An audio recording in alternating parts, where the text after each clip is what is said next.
नमस्कार, एग्जाम है P by Jharkhand channel में आपका स्वागत है। तो दोस्तों जुड़ चुका हूं मैं यहां पर आप सभी सहायक अध्यापकों के आकलन परीक्षा की तैयारी को लेकर के। तो दोस्तों हम बताते चले यदि आप झारखंड में सहायक अध्यापक आकलन परीक्षा की तैयारी में 101% सफलता प्राप्त करना चाहते हैं तो आपको हम बता दें यहाँ पर तैयारी जो है आपको पाठ्यक्रम पर आधारित सारे प्रश्नों को करना होगा। अब हम आपको बता देते हैं आपको जाना है दिल्ली और आपने पकड़ लिया है बनारस का ट्रेन तो आप पीछे ही रह जाओगे, ठीक है? आगे नहीं जा पाओगे। तो उसी तरह से आप लोग क्या कर रहे हैं कि पाठ्यक्रम पर आधारित एनसीईआरटी टेक्स्ट बुक के प्रश्नों को तो पढ़ ही नहीं रहे हैं और सिर्फ यहाँ पर बाजारू चीजें लेकर के पढ़ रहे हैं और सिर्फ दूसरे चैनल से जा करके एसएससी और जेएसएससी के क्वेश्चंस को आप देख रहे हैं। यहाँ से कुछ नहीं होने वाला है, आप जहाँ के तहाँ ही रह जाएंगे। आपको करना क्या है, तो आप अगर नहीं भी जुड़ते हैं किसी से तो आप सिर्फ टेक्स्ट बुक को पढ़िए। देखिए जैक ने स्पष्ट कह दिया है कि पाठ्यक्रम पर सारे आधारित प्रश्नों को ही पूछा जाएगा। अब इसके बाद भी बहुत से लोगों का कहना है कि पाठ्यक्रम का सिलेबस दिया है क्या, तो पाठ्यक्रम का सिलेबस है, जैक की किताब बनी हुई है, जैक ने ही किताब को दिया है। तो आपको पाठ्यक्रम देखना है तो आप सही ट्रेन को पकड़ें, सही जगह पर जाएं और सही रणनीति में सही समय पर तैयारी करें, नहीं तो सब कुछ धरा के धरा रह जाएगा। तो आपको हम बता देते हैं यहाँ पर इस चैनल पर यदि आप जुड़ते हैं तो आपको सब कुछ मिल रहा है, वही जो जैक मॉडल पर आधारित है। तो आपको सिर्फ और सिर्फ 501 रुपए में जुड़ करके आप यहाँ पर सारे पाठ्यक्रम पर आधारित प्रश्नों को देख सकते हैं और जैक मॉडल पर आधारित प्रश्नों को देख सकते हैं, जो कि कहीं भी किसी भी और किसी भी चैनल पर यह उपस्थित नहीं है। अब आपकी बारी है कि आप क्या डिसाइड करते हैं। अगर डिसाइड करते हैं तो अभी हमारे मोबाइल नंबर पर संपर्क कीजिए और यहाँ पर जुड़ जाइए, जिससे कि आपको किसी भी प्रकार का धोखा ना हो और आप यहाँ पर आकलन परीक्षा में पास करके एक दिन अस्थायी शिक्षक बन सके। तो मूल्य 50 रुपए है तो 5 लीटर दूध का मूल्य क्या होगा। ठीक है, ये बिहार आकलन का क्वेश्चन है और यूपी आकलन का। ठीक है, तो 1 लीटर दूध का मूल्य 50 रुपए है तो 5 लीटर दूध का मूल्य क्या होगा। ये एक ही नियम पर सारे प्रश्न होते हैं। ठीक है, 240 रुपए, 250 रुपए, 230 रुपए या कोई नहीं, क्या होगा। तो चलिए हम लोग देखते हैं 1 लीटर का क्या है। तो ये आप तो बना लिए होंगे, बहुत जल्द आप लोग बनाए होंगे। 1 लीटर का 50 तो 5 लीटर का 50 गुने 5, ठीक है, यानी कितना हो गया 250 रुपए। यही आपके होंगे आंसर। तो 250 किस में है, बी में है। चलिए आपका राइट आंसर है। ठीक है, चलिए अगला देखिएगा यहाँ पर। यदि राहुल ने 2 दर्जन केला 80 रुपए में खरीदा तो 30 केला खरीदने के लिए उससे कितना देना पड़ेगा। तो आप देखिएगा इसी तरह का आपका 2013 में और 2016 में जो जेटेट आया था, एकदम आया था प्रश्न, लेकिन बहुत लोग नहीं बना पाए थे। तो जल्दी जल्दी बनाइएगा, समझ गए, तभी बन पाता है। यदि राहुल ने 2 दर्जन केला 80 रुपए में खरीदा तो 30 केला खरीदने के लिए उसे कितना रुपए देना पड़ेगा। ठीक है, तो देखिए 2 दर्जन केला का मतलब यहाँ पर केला का क्या दे रहा है, केला का संख्या दे रहा है 30 केला, और यहाँ पर क्या दे रहा है, दर्जन दे रहा है। तो दर्जन को आप किस में चेंज कर लीजिएगा, दर्जन को आप चेंज कर लीजिए सबसे पहले यहाँ पर संख्या में। ठीक है, तो 1 दर्जन में कितना केला, 12 केला। तो 2 दर्जन में कितना केला, 24 केला। यानी अब आपका हो गया कि 24 केला का मूल्य कितना है, 80 रुपए। 24 केला का मूल्य 80 रुपए हो गया। ठीक है, तो अब आप 1 केला का निकाल लेंगे तो 1 केला का कितना हो जाएगा, तो 80/24 हो जाएगा ना। अब इसी तरह से आप क्या निकाल लेंगे, तो 30 केला का, तो 30 केला है तो 30 से गुना कर दीजिएगा। यहाँ पर जो कटेगा काट दीजिएगा, 8 तिरिकी 24 और ये हो गया 8 दही 80। ठीक है, और यहाँ पर 3 से ये 10 बार में कट जाएगा ना। तो इस तरह से क्या हो जाएगा, 10 दही हम यहाँ पर 100 हो जाएगा। कितना हो जाएगा, 100, यानी 100 रुपए में आप खरीद सकते हैं। यही हो गया। तो देखिए यहाँ पर बनाया हुआ है, क्या बनाया हुआ, नोट्स बनाया हुआ, जो नोट्स पर 2 दर्जन यानी 24 केला का मूल्य 80 रुपया, 1 केला का मूल्य हो गया देखिए 80/24। अब 30 केला का मूल्य हो गया 80/24 गुने 30। तो आप यहाँ पर काटेंगे, अगर 8 से काटिएगा, यहाँ पर 10 से देखिए काट रहा है, तो इस तरह से आप काटिएगा तो यहाँ पर आपको 10 और 10 बच रहा है 100 हो जाएगा। ठीक है, आप काट के देख लीजिएगा ना, या नहीं तो इसको हम आपको दिखाते हैं, फिर से एक बार देख लीजिए। तो क्या हो गया, 80/24 और गुने क्या हो गया 30, यही हो गया ना। आप यदि 3 से काटिएगा तो 3 से काटिएगा तो देखिए 3 अठे 24 और 3 दही हम कितना हो गया 30 हो गया। अब 8 और 80 है और नीचे 8 है, तो ये 8 से कटेगा कितने बार में, 8 दही हम 80। अब आपके पास क्या बचा, इधर भी 10 और इधर भी 10, ये दोनों गुना में, तो 10 दही हम कितना हो गया 100, यानी 100 रुपया। ठीक है, चलिए अगला प्रश्न देखिएगा। 10 आदमी किसी कार्य को 50 दिन में कर सकते हैं तो 25 आदमी उसी कार्य को कितने दिन में कर सकते हैं। देखिए यह प्रश्न बहुत बार आता है और एसएससी के एग्जाम में तो आप कहिए ही नहीं, बार बार, और ये आपका सभी आकलन में भी पूछा जा रहा है। ठीक है, तो देखिए आदमीन और दिन पर जो आधारित प्रश्न रहते हैं ना, आदमीन और दिन पर, ये दिमाग में रखिएगा, आदमीन और दिन। तो आदमीन के लिए एम का प्रयोग करते हैं मैन, और दिन के लिए डे यानी डी का प्रयोग करते हैं। तो आदमीन और दिन पर जो आधारित प्रश्न रहेगा तो उसका एक बहुत बढ़िया ट्रिक है, उस पर आप याद रख लीजिएगा। क्या होता है, M1D1 इक्वल टू होता है M2D2, यानी पहले आदमी द्वारा किया गया काम और दूसरे आदमी द्वारा किया गया काम ये आपस में क्या होता है, बराबर होता है। इसी सूत्र पर आप काम कीजिएगा, आपको सारा आदमी और दिन पर आधारित प्रश्न बन जाएगा। ठीक है, तो चलिए देखते हैं यहाँ पर क्या है। 10 आदमी किसी कार्य को 50 दिन में कर सकते हैं। ठीक है, और यहाँ पर देखिए एक पूर्ण विराम हो गया ना, तो यहाँ से समीकरण 1 बनेगा, यहाँ से एक समीकरण बनेगा और फिर यहाँ से स्टार्ट होगा। तो 25 आदमी उसी कार्य को कितने दिन में पूरा करेंगे, यहाँ से दूसरा इक्वेशन बनेगा। तो दूसरा इक्वेशन में कुछ ना कुछ चीज छूटा रहेगा, अगर आदमी दिया हुआ रहेगा तो दिन छूटा हुआ रहेगा, दिन दिया हुआ रहेगा तो आदमी पूछेगा, यही प्रश्न होता है इस पर आधारित, समझे। तो देखिए 10 आदमी किसी कार्य को कितने दिन में कर पा रहा है, अब देखिए 10 आदमी किसी कार्य को 50 दिन में कर सकता है। तो ये पहला इक्वेशन मानना है, शुरू बार जहाँ पूर्ण विराम होता है पहला इक्वेशन।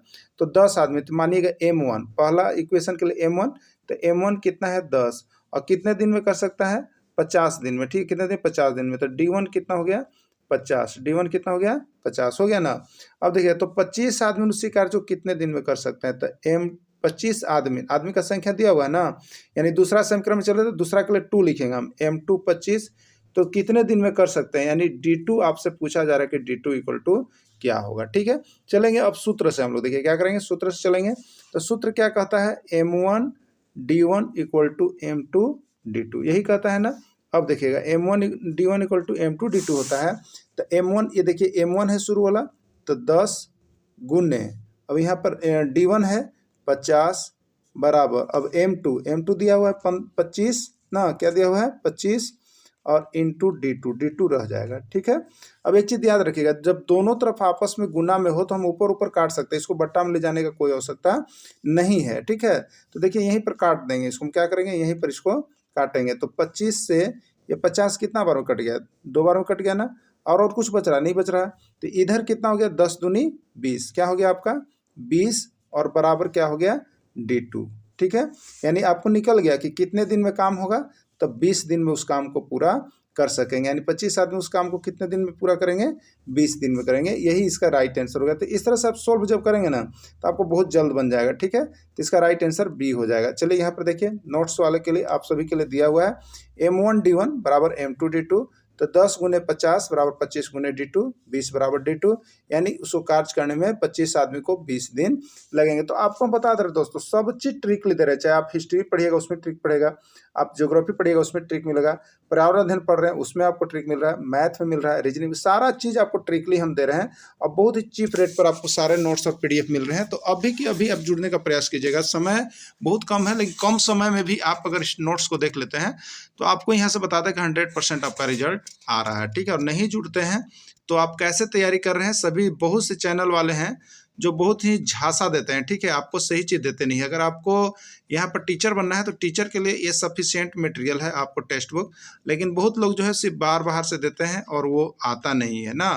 तो आप टेक्स्ट बुक आधारित सारे प्रश्न को जरूर देख लीजिएगा, जो कि यहाँ पर सफिशिएंट आपको मिल रहा है, कहीं भी जाने की आवश्यकता नहीं है।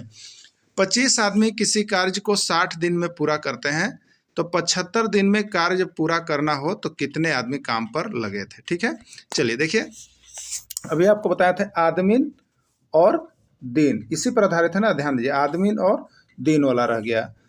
तो यहाँ पर ये शुरू इक्वेशन यहाँ पर करते हैं, बताया शुरू इक्वेशन समाप्त हुआ, शुरू के इक्वेशन समाप्त हुआ तो ये हो गया M1 और ये हो गया आपका D1। ठीक है, अब दूसरा के लिए तो दिन दिया हुआ है यानी D2। ठीक है, D2 दिया हुआ है और कितना आदमी लगेगा यानी M2 आपसे पूछ रहा है, यही ना।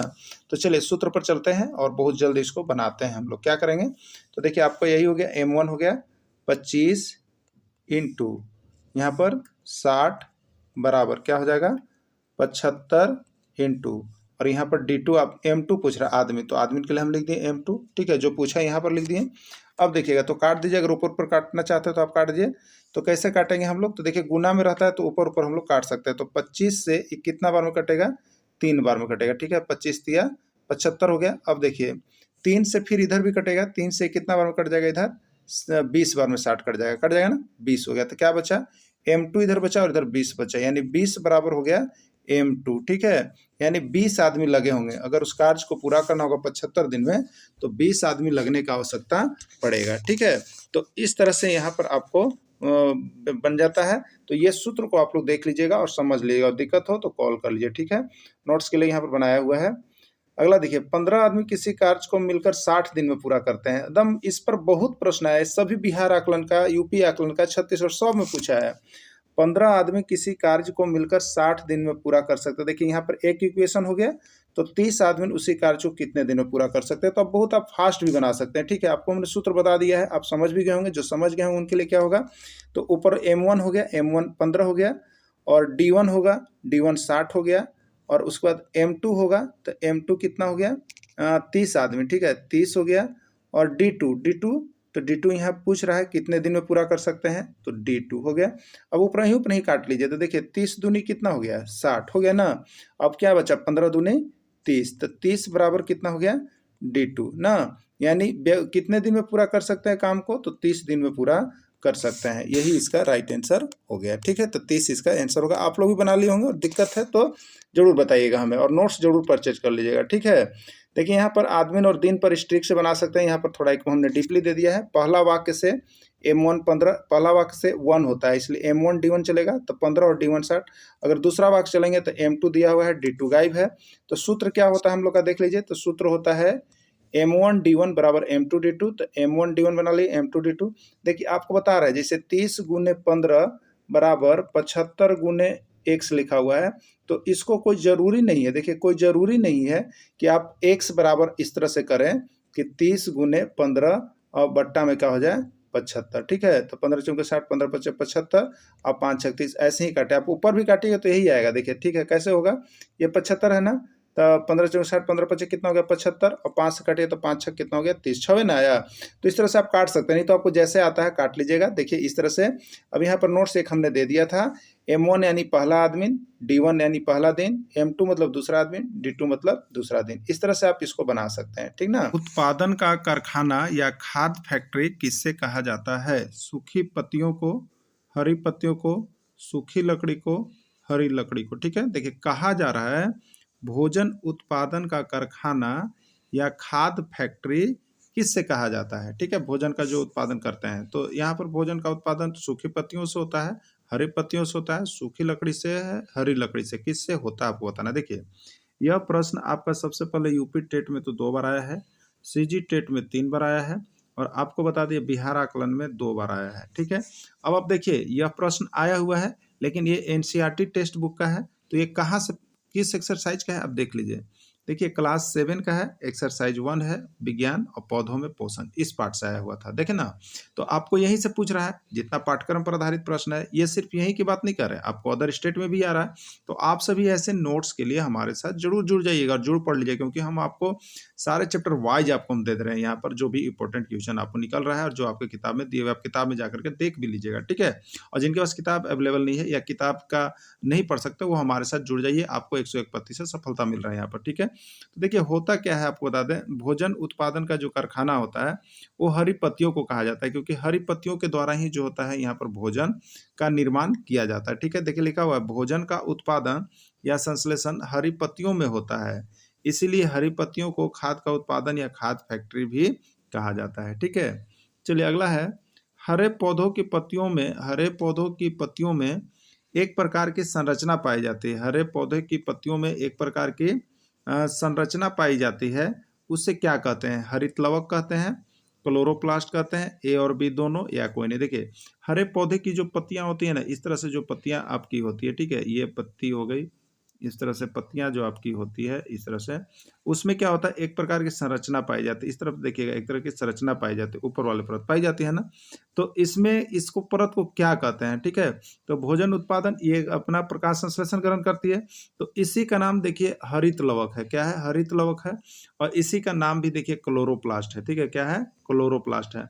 यानी हरित लवक का नाम ही क्लोरोप्लास्ट है, या क्लोरोप्लास्ट का नाम ही हरित लवक है। यानी ए और बी दोनों हो जाएगा, ठीक है, ए और बी दोनों हो जाएगा, ठीक है। देखिए लिखा हुआ है हरित लवक को ही क्लोरोप्लास्ट कहा जाता है। क्लोरोप्लास्ट में एक हरे रंग का वर्णक पाया जाता है, ठीक है। क्लोरोप्लास्ट, क्लोरोफिल जो है उसमें हरे रंग का वर्णक पाया जाता है, तभी प्रकाश संश्लेषण की प्रक्रिया होगी। कहते हैं उससे क्या कहते हैं, क्लोरोफिल, सोलर परत या कोई नहीं, ठीक है। तो क्लोरोप्लास्ट में एक हरे रंग का वर्णक जो ऊपर वाला पाया जाता है उसको हम लोग क्लोरोफिल कहते हैं, क्योंकि इसी से प्रकाश का संश्लेषण होता है और खाद्य प्रक्रिया भोजन बनता है। तो इसको क्या कहेंगे, क्लोरोफिल, यानी यह भराएगा क्लोरोफिल भरा जाएगा, ठीक है। राइट आंसर ए हो जाएगा। अगला क्लोरोफिल पाया जाता है, क्लोरोफिल कहाँ कहाँ पाया जाता है आपको बताना है। पूछा जा रहा है क्लोरोफिल कहाँ कहाँ पाया जाता है, सिर्फ पौधों में, सिर्फ जंतुओं में, दोनों में या कोई नहीं, ठीक है। तो क्लोरोप्लास्ट जो पाया जाता है या क्लोरोफिल जो पाया जाता है वो सभी जगह नहीं पाया जाता है, वो सिर्फ किस में पाया जाता है, पौधों में पाया जाता है। और उसमें भी किस में, तो हरे पौधों में। किस में पाए जाते हैं, हरे पौधों की पत्तियों में पाए जाते हैं। बात समझ गए। तो क्लोरोफिल कहाँ पाया जाता है, सिर्फ पौधों में पाया जाता है, जंतुओं में नहीं होता है, दोनों में नहीं होता है, कोई नहीं होता है, ठीक है। तो पौधों में पाए जाते हैं, और वो किस प्रकार के पौधे, हरे पौधों में पाए जाते हैं और उनकी सभी पत्तियों में मौजूद रहते हैं, ठीक है। चलिए अगला देखिएगा, लिखा हुआ है नोट्स के लिए आप सभी का, क्लोरोफिल वर्णक जो पौधों की हरी पत्तियां में मौजूद रहती है। हर पौधों में पाए जाते हैं, लेकिन उसकी हरी पत्तियां मरे हुए पौधे, सूखे हुए पौधों में नहीं पाई जाती है, ठीक है। अगला है हरे पौधे सूर्य के प्रकाश की उपस्थिति में क्लोरोफिल, कार्बन डाइऑक्साइड तथा जल का उपयोग कर भोजन बनाते हैं, ठीक है। हरे पौधे को भोजन बनाने का जो यहाँ पर होता है उसके लिए आवश्यक कच्चा पदार्थ कौन कौन होता है, प्रकाश वर्णक, क्लोरोफिल हरित लोक हो गया, प्रकाश विक्षेपण, प्रकाश कौन कौन चीज होते हैं, तो क्लोरोफिल का जरूरी होता है, कार्बन डाइऑक्साइड का जरूरी होता है, जल का, इसको उपयोग कर भोजन बनाते हैं। तो इस प्रक्रिया को क्या कहते हैं, ठीक है। तो इस प्रक्रिया को क्या कहते हैं, प्रकाश वर्णक कहते हैं, प्रकाश विक्षेपण कहते हैं, प्रकाश संश्लेषण कहते हैं या कोई नहीं, ठीक है। तो देखिए प्रकाश विक्षेपण तो वो चीज है, प्रकाश की घटनाओं को, सूर्य के प्रकाश को 7 रंगों में बढ़ जाने की घटना को प्रकाश विक्षेपण कहते हैं। लेकिन प्रकाश संश्लेषण क्या कहते हैं, तो हरे पेड़ पौधे जिस विधि द्वारा अपना भोजन बनाते हैं, निर्माण करते हैं, उसी प्रक्रिया को हम लोग क्या कहते हैं, प्रकाश संश्लेषण। तो यहाँ वही कहा जा रहा है, हरे पौधे सूर्य के प्रकाश, हरे पौधे प्रकाश संश्लेषण के लिए सूर्य के प्रकाश होना चाहिए, क्लोरोफिल होना चाहिए, कार्बन डाइऑक्साइड और जल, इतना चीज जब उपस्थित रहेगा तो हरे पौधे अपना भोजन बनाएंगे। और उस प्रक्रम को क्या कहेंगे हम लोग, प्रकाश संश्लेषण कहेंगे, फोटोसिंथेसिस कहते हैं। तो यही प्रकाश संश्लेषण इसका राइट आंसर हो जाएगा, ठीक है। चलिए अगला देखिएगा, प्रकाश संश्लेषण को किस सूत्र के द्वारा दर्शाया जाता है, प्रकाश संश्लेषण को किस सूत्र के द्वारा दर्शाया जाता है। देखिए 101 बार प्रश्न आपको आया है एग्जाम में, तो याद रखिएगा क्या होता है, ए होगा, बी होगा, सी होगा या डी होगा। देखिए आपको बता दें प्रकाश संश्लेषण के लिए हमें क्या क्या जरूरी होता है, तो कार्बन डाइऑक्साइड जरूरी होता है, ठीक है, जल जरूरी होता है, और वही जो है यहाँ पर ग्लूकोज, देखिए C6H12 ग्लूकोज जो भोजन के रूप में हो गया, ये बनता है सूर्य का प्रकाश और क्लोरोफिल की उपस्थिति में, यानी राइट आंसर इसका देखिए ए होगा। ए को आप समीकरण को याद कर लीजिएगा, 2 बार 4 बार लिख लीजिएगा, आपका यहाँ के बाद एकदम क्लियर हो जाएगा। ये बहुत बार प्रश्न आता है कि प्रकाश संश्लेषण को किस सूत्र के द्वारा दर्शाया जाता है ना, देख लीजिएगा आप लोग सभी, ठीक है। पोषण की वह विधि जिसमें सजीव अपना भोजन स्वयं बना सकते हैं क्या कहलाता है, ठीक है। जैसे हम लोग, कुछ जीव ऐसे होते हैं जो भोजन बनाने के लिए दूसरों पर निर्भर रहते हैं, उनका मटेरियल दूसरों पर निर्भर करता है, ठीक है। कुछ स्वयं बना सकते हैं और कुछ नहीं भी बना सकते, ठीक है। तो पोषण की वह विधि जिसमें सजीव ना अपना भोजन स्वयं बना सकते हैं उसे क्या कहते हैं, स्वपोषण, परपोषण, कोई नहीं या सभी, ठीक है। तो पोषण की वह विधि जिसमें सजीव अपना भोजन स्वयं बना सकते हैं उससे हम लोग क्या कहेंगे, तो उससे हम लोग यहाँ पर कहते हैं स्वपोषण। क्या कहते हैं उसको, स्वपोषण। तो भोजन की वह विधि जिसमें जीव अपना भोजन स्वयं बना सकते हैं उसको हम लोग कहते हैं स्वपोषण, ठीक है। देखिए यहाँ पर लिखा भी है, नोट्स आप लोग को दे दिया जा रहा है, पोषण की वह विधि जिसमें प्राणी अपना भोजन स्वयं संश्लेषित नहीं कर सकता है। अच्छा ये नहीं, ये तो क्वेश्चन हो गया, पोषण की वह विधि वो परपोषण कहलाता। चलिए प्रश्न है अगला, पोषण की वह विधि जिसमें प्राणी अपना भोजन स्वयं संश्लेषित नहीं कर सकता है वह प्रत्यक्ष या अप्रत्यक्ष रूप से हरे पौधे या अन्य जंतुओं पर भी निर्भर रहता है, उसको क्या कहते हैं हम लोग, ठीक है। तो देखिए उसको क्या कहते हैं आपको बताना है, स्वपोषण, परपोषण, घटक, पच्च या कोई नहीं। देखिए तो जो दूसरों पर निर्भर रहेगा ना, जो दूसरों पर निर्भर रहेगा और वो भोजन बनाएगा दूसरों पर निर्भर रह करके, तो उसको हम लोग कह लेते हैं परपोषण। क्या कहते हैं उसी को, परपोषण कहते हैं। तो पोषण की वह विधि जिसमें यहाँ पर जीव जो है दूसरे जीव जंतुओं पर निर्भर करता है या पेड़ पौधों पर निर्भर करता है और अपना भोजन बनाने के लिए दूसरों पर निर्भर रहता है, वो परपोषण कहलाता है, ठीक है। क्या कहलाता है, परपोषण कहलाता है। देखिए ये भी प्रश्न जो आप देख रहे हैं, अमरबेल एक पौधा का उदाहरण है, कैसा, अमरबेल कैसा उदाहरण है आपको बताना है, ठीक है। स्वपोषण का परजीवी का, हरित लवक का या कोई नहीं, ठीक है। तो देखिए अमरबेल को आप शायद देखे होंगे और नहीं देखे होंगे तो आपको हम बता देते हैं। यहाँ पर देखिएगा अमरबेल, जैसे आप देखते होंगे कि मान लीजिए कि किसी चीज़ का ये पेड़ है, ठीक है, इस किसी चीज़ का पेड़ है, इसी में हम क्या करते हैं कि एक जाली नुमा जो होता है रबड़ के आकार का एक पौधा होता है, इसके ऊपर हम लोग छींट देते हैं, देखते हैं इस तरह से। तो ये क्या होता है, ये हरा पेड़ पौधा जो है इसी से भोजन प्राप्त कर रहा है और ये बढ़ते जाता है, पूरा झाड़ हो जाता है। उसके बाद क्या होता है, उसकी पत्तियों को जला भी देता है और सुखा भी देता है ना। तो जो देखते हैं लटका हुआ रहता है पीला टाइप का पदार्थ, उसी से बढ़ते रहता है, फलते रहता है। तो कहाँ रहता है, उसका जड़ तो नीचे होता नहीं है जमीन में, ये पेड़ पर ही टंगा हुआ रहता है और वहीं से सारा भोजन प्राप्त करते रहता है। तो यही है अमरबेल जो है वो किस पौधा का उदाहरण हो जाएगा, तो अमरबेल जो है आपका यहाँ पर उदाहरण हो जाएगा परजीवी का, ठीक है। इसका राइट आंसर परजीवी हो जाएगा। परजीवी पोषण का उदाहरण है, परजीवी पोषण का उदाहरण है अमरबेल, आकाशबेली या रैफ्लेसिया। कौन है अमरजीवी पौधा का उदाहरण? तो देखिए आपको बता देते हैं परजीवी जो पोषण का उदाहरण है ना, वो अमरबेल तो अभी आपने देखा कि है ही, क्योंकि वह क्या होता है दूसरे के पेड़ पर लटका हुआ रहता है और सिर्फ क्या करते रहता है, तो आपको यहाँ पर भोजन प्राप्त करते रहता है। उसी तरह से आकाशबेली है, रैफ्लेसिया है, ये सब भी उसी तरह के पौधे हैं। यानी इसका राइट आंसर हो जाएगा सभी। क्या हो जाएगा इसका राइट आंसर? सभी हो जाएगा, ठीक है। चलिए अगला देखिएगा, जिसमें प्राणी अपना भोजन जीवित प्राणियों के शरीर से करता है, परजीवी पोषण कहलाता है, ठीक है। परजीवी पोषण, परजीवी का क्या हो गया परिभाषा, तो जीवित प्राणियों के ना भोजन प्राप्त करेगा, लेकिन किससे, जीवित प्राणियों से करेगा, तो उसको हम लोग क्या कहेंगे, यहाँ पर परजीवी पोषण कहेंगे, ठीक है। अब देखिएगा यहाँ पर अगला है मृत जीवी पोषण का उदाहरण। देखिए वो परजीवी था और ये है मृत जीवी। मृत परजीवी मतलब कि जीवित शरीर से अपना भोजन प्राप्त करता है, जीवित शरीर से अपना भोजन प्राप्त करता है, ठीक है।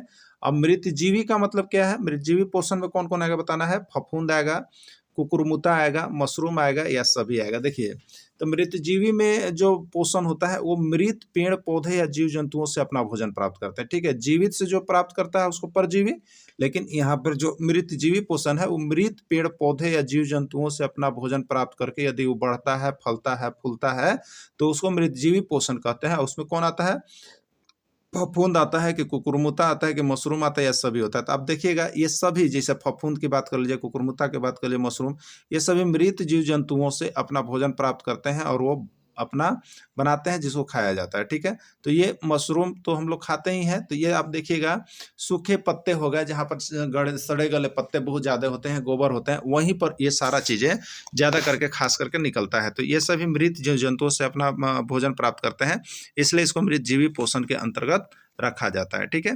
देखिए अपना यहाँ लिखा हुआ भी, नोट्स भी लिखा हुआ है, जिसमें प्राणी अपना भोजन मृत एवं विघटित जैविक पदार्थों से प्राप्त करते हैं, मृत जीवी पोषण कहलाता है। उसको हम लोग क्या कहते हैं, मृत जीवी पोषण कहते हैं।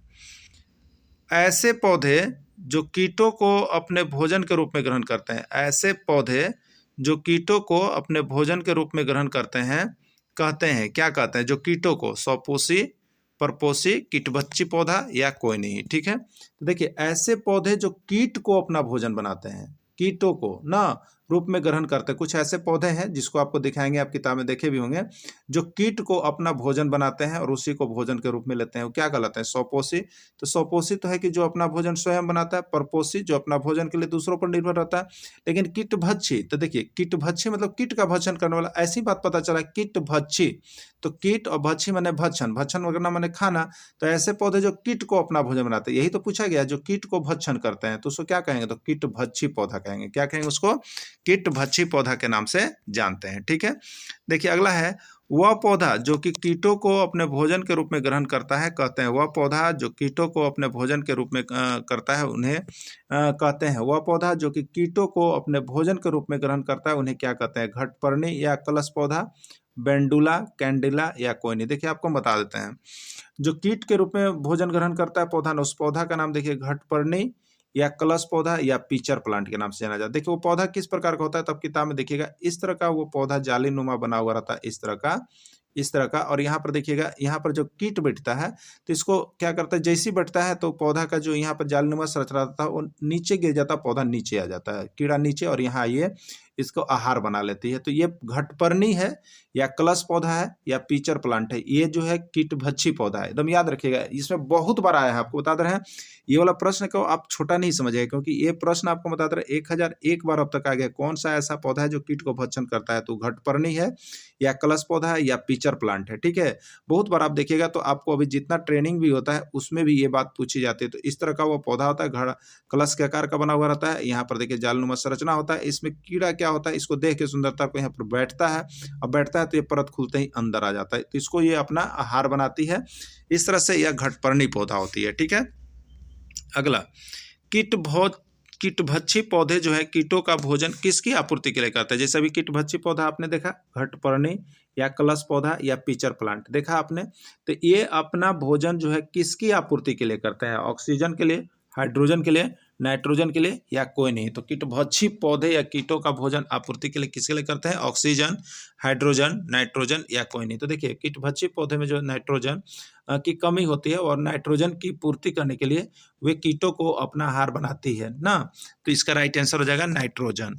अगला है इसमें से किनमें क्लोरोफिल उपस्थित रहता है? इसमें से किनमें क्लोरोफिल उपस्थित रहता है ना? किसमें से किसमें क्लोरोफिल उपस्थित नहीं रहता है? देखिए आप लोग से बहुत बार प्रश्न पूछा जाता है कि इसमें से किसमें क्लोरोफिल उपस्थित रहता है, आपको बताना रहता है। तो देखिए ध्यान दीजिएगा, नहीं वाला बहुत ज्यादा करके आपको यहाँ पर बोलता है प्रश्न ना, नहीं बोलने के बाद बहुत ज्यादा टेंशन हो जाता है।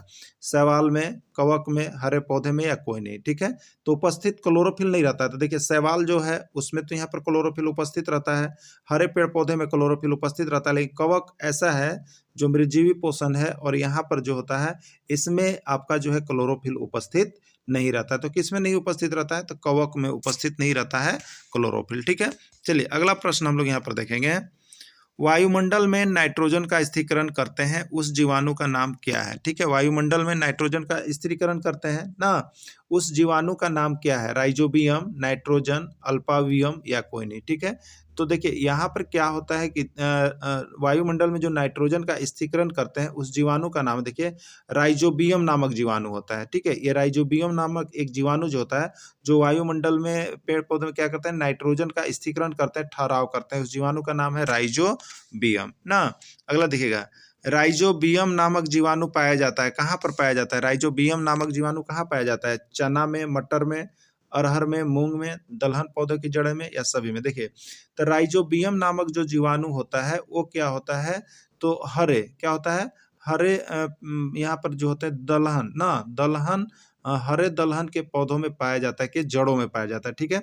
जो दलहन दाल वाले जितने भी पदार्थ हैं उनकी जो जड़ें नीचे बनी हुई रहती है वो क्या होते हैं? उसमें राइजोबियम नामक जीवाणु पाए जाते हैं। और ये क्या करता है? तो ये मिट्टी को उर्वर भी बनाता है। अगर एक बार आप दलहनी पौधे लगाएं और एक बार यहाँ पर दूसरे पौधे लगाएं तो ये पौधे का विकास बहुत ज्यादा होता है, क्योंकि उसमें नाइट्रोजन का उपस्थिति रहता है और राइजोबियम नामक जीवाणु नाइट्रोजन की पूर्ति करता है, ठीक है। तो जो नाइट्रोजन का स्थिरीकरण करता है वो राइजोबियम नामक जीवाणु होता है। और राइजोबियम किस में पाया जाता है? राइजोबियम नामक जीवाणु तो ये दलहन वाले पौधे में, दलहन वाले पौधों की जड़ों में पाया जाता है, ठीक है। दलहन वाले पौधों की जड़ों में पाया जाता है। तो वो किस में पाया जाता है? चना में भी हो गया, मटर में भी हो गया, अरहर में भी हो गया, मूंग में भी हो गया, दलहन पौधों की जड़ों में। यानी एक बार हम कह लेंगे तो इसे सभी भी कह सकते हैं, और नहीं तो राइट आंसर अगर कहेंगे तो हम दलहन पौधों की जड़ों में, लेकिन इसका राइट आंसर सभी हो जाएगा, ठीक है। क्या हो जाएगा? सभी हो जाएगा। अगला है दलहन पौधों की जड़ों में, देखिए इसका नोट्स भी यहाँ पर बना हुआ है जो कि बहुत बार ये आया है राइजोबियम, इसलिए इसको आप लोग देख लीजिएगा, ठीक है। क्या देखना है आपको? तो देखिए आपको देखना है, यहाँ पर लिखा हुआ है दलहन पौधों की जड़ों में राइजोबियम नामक जीवाणु पाया जाता है जो फलों को नाइट्रोजन की आपूर्ति करते हैं। इसके बदले में फलीदार पौधे राइजोबियम जीवाणु को आवास एवं खाद्य प्रदान करते हैं। यह सहजीवी संबंध का उदाहरण भी है, ठीक है। चलिए अगला देखिएगा, प्रकाश संश्लेषण में हरे पौधे, प्रकाश संश्लेषण में हरे पौधों द्वारा वातावरण से ली जाने वाली गैस का क्या नाम है? ठीक है, जब प्रकाश संश्लेषण की प्रक्रिया होते रहती है तो वे वायुमंडल से कौन सी गैस लेते हैं, आपको बताना है। देखिए वायुमंडल से कौन सी गैस लेते हैं, ये 101 बार आया हुआ प्रश्न है, बार बार पूछता है कि हरे पेड़ पौधे जब प्रकाश संश्लेषण की क्रिया करते हैं तो वातावरण से कौन सी गैस वो लेते हैं, मतलब वो ग्रहण करते हैं, कौन सी गैस ग्रहण करते हैं? ऑक्सीजन, नाइट्रोजन, कार्बन डाइऑक्साइड, या इसमें से कोई नहीं, कौन सी गैस ग्रहण करते हैं? ठीक है, तो देखिए यहाँ पर जो प्रकाश संश्लेषण द्वारा वातावरण ले जाने वाली गैस का नाम जो है वो यहाँ पर किसको ग्रहण करते हैं? तो वो आपको ग्रहण करते हैं यहाँ पर देखिए कार्बन डाइऑक्साइड, ठीक है, क्योंकि हरे पेड़ पौधे को प्रकाश संश्लेषण की प्रक्रिया में भोजन बनाने के लिए जो वायुमंडल से लेते हैं वो कार्बन डाइऑक्साइड लेते हैं, यानी वो ग्रहण क्या करते हैं, कार्बन डाइऑक्साइड। कभी कभी देखिए कार्बन डाइऑक्साइड ना देता है तो उसके लिए CO2 याद रखिएगा, ठीक है, कार्बन डाइऑक्साइड के लिए क्या हम लोग लिखते हैं, CO2। तो वो CO2 गैस को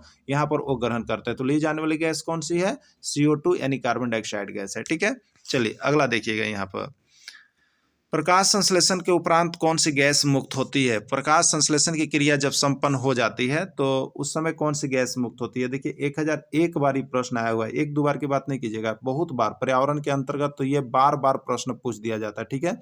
पर्यावरण अध्ययन यदि आप दे रहे हैं तो उसके लिए तो बार बार पूछ दिया जाता है, और विज्ञान के अंतर्गत भी बहुत बार आता है। तो आप जिसमें है, चाहे 1 to 5 है, चाहे 6 to 8 है, पर्यावरण देना है या विज्ञान देना है, दोनों के लिए इंपॉर्टेंट चलता है ये विज्ञान, ठीक है।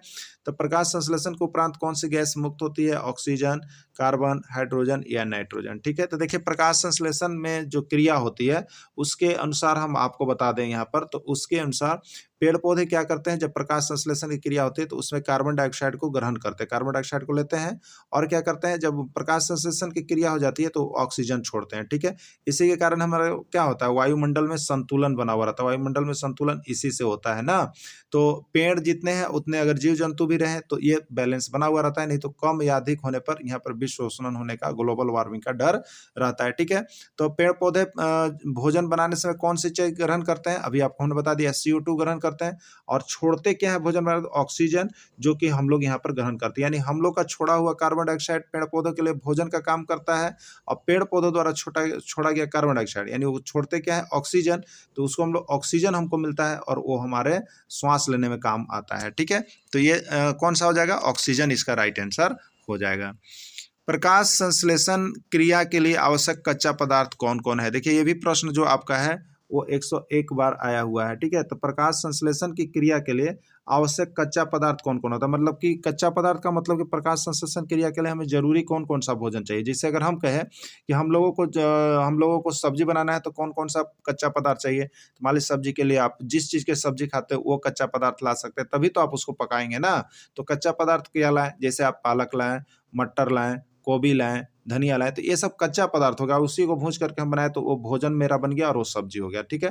तो वही प्रकाश संश्लेषण भी अपना भोजन बनाते हैं। तो प्रकाश संश्लेषण अपना भोजन बनाने के लिए कौन कौन सा कच्चा पदार्थ का जरूरी पड़ता है, सूरज का प्रकाश, कार्बन डाइऑक्साइड, जल या सभी। देखिए तो प्रकाश संश्लेषण भोजन बना के सूरज के प्रकाश की उपस्थिति में ही होता है, उसके लिए हमें कार्बन डाइऑक्साइड भी चाहिए, उसके लिए हमें जल भी चाहिए, तब जाकर के यहाँ पर प्रकाश संश्लेषण की क्रिया संपन्न होगी, यानी इसका राइट आंसर सभी हो जाएगा, ठीक है। राइट आंसर क्या हो जाएगा, सभी हो जाएगा। तो इस तरह से दोस्तों यदि आपको यहाँ पर परीक्षा में 101% सफलता प्राप्त करना चाहते हैं तो आप सारे नोट्स PDF परचेज कर लीजिएगा। वीडियो को अंत तक जुड़े रहें, धन्यवाद।